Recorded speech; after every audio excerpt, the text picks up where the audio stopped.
how to lucid dream. Lucid dreaming, okay, what is it first? Lucid dreaming is the ability to wake up inside your dream so that you're conscious of the dreamscape without waking yourself up physically. So you're conscious, but you're dreaming. You're conscious of your dream. That's quite a thing. Why would you lucid dream? I suppose is the next question. Basically, lucid dreaming, being aware of that dream plane whilst you're in it, is the beginning of a lot of magic and magical discipline. If you can influence the dream level, which is a higher vibration than the physical, then you can have manipulation of the physical. You can manifest, in other words, better if you first manifest on the dream plane. But you have to wake up and be aware. What tends to happen when you're dreaming? Well, what tends to happen is you are only aware that it's a dream as you're waking up and you're looking back and you think, oh, I was dreaming. It's very rare for us to actually wake up in the dream and think, I'm dreaming, I have control of this energy and I can do something with it that's very positive. That's what lucid dreaming is. Also, if you can access the lucid dream state, you can also access the astral level, which is above the dream level. Astral travel is a higher form of magical discipline, and then above that is the light body journeying. You can access these higher levels by simply being aware that you're dreaming and then walking. That's right, it's as simple as this, walking in one direction within that dreamscape. If you walk in one direction, there will be a point where the dream level starts to break down. The physical relationship you have with the energy on the dream level breaks down.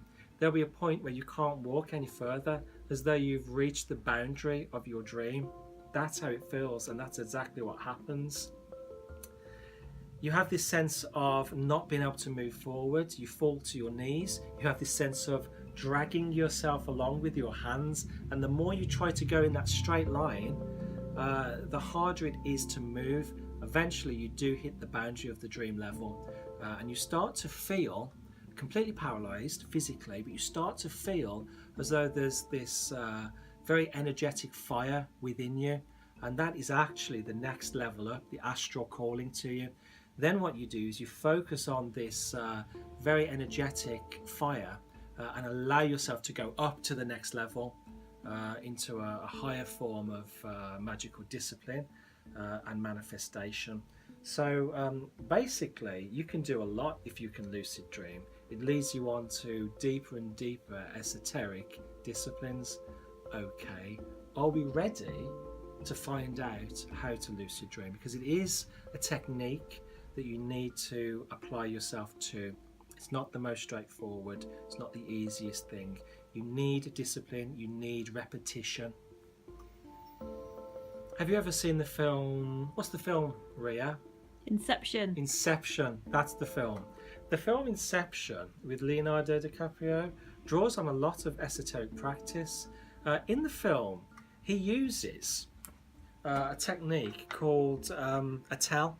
Now, a tell is an object that you are very, very familiar with, and you keep this tell, this object, to yourself. You never show anyone else. It's something that you have a personal relationship with, and you look at it repetitively during the day.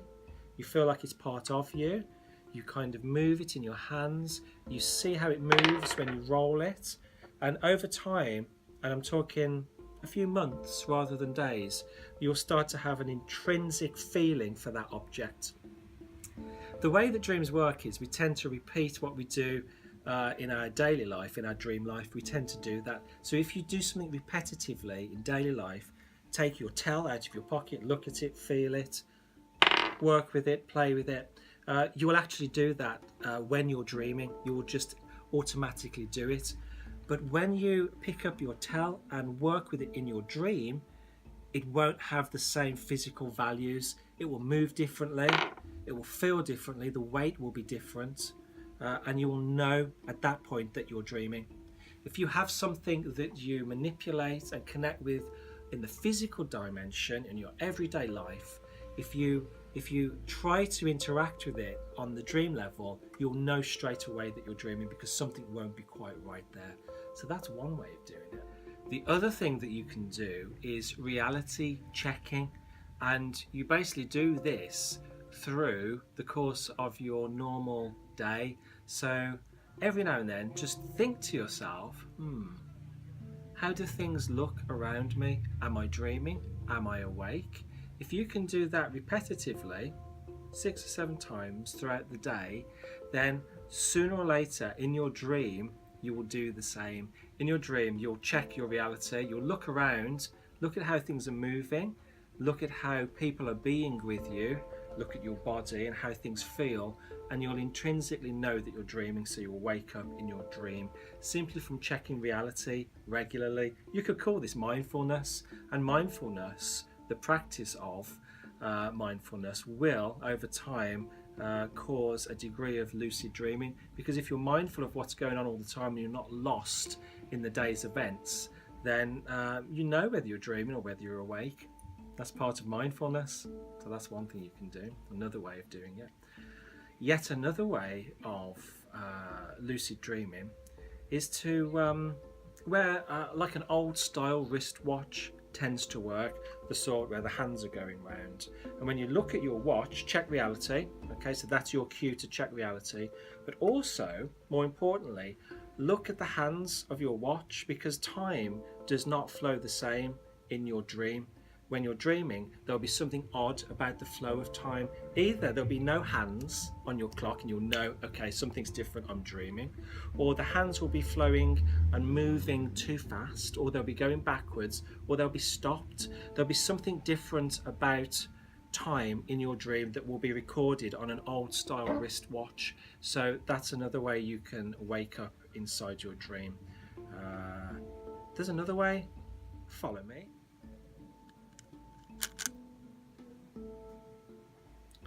Okay, so this is a very magical stone.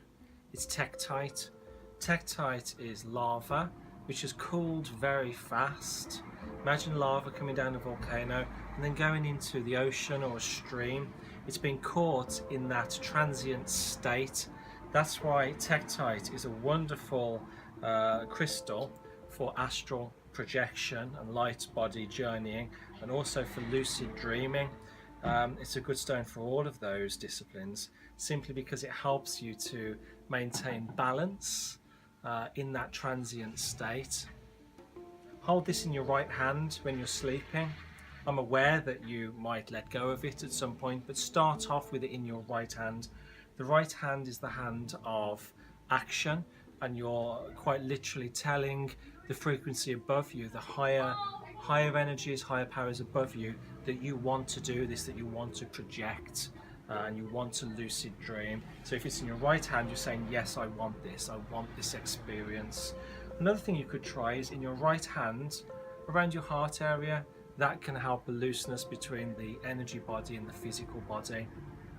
Tektite, good thing to try. Certainly helps. Okay, so we've looked at quite a few different techniques there to lucid dream, and that lucid dream will lead you into other forms of practice like projection and journeying, and this is really worth getting into and persevering with. Try one of those techniques for a few months. It is about patience, it is about perseverance. If one technique doesn't work, try another for a couple of months rather than a few days, and try literally every night when you go to sleep. Eventually there will be success, and it is worth it because it leads you into other magical disciplines. So if you are serious about getting into magic and magical practice, this is a good place to start. Persevere, keep trying, and you'll succeed. Okay, I hope that helps, and we'll speak to you really soon, unless Ria's got something to add. No, I think you've covered everything, Johnny. Excellent. Have a lovely day. We'll see you soon.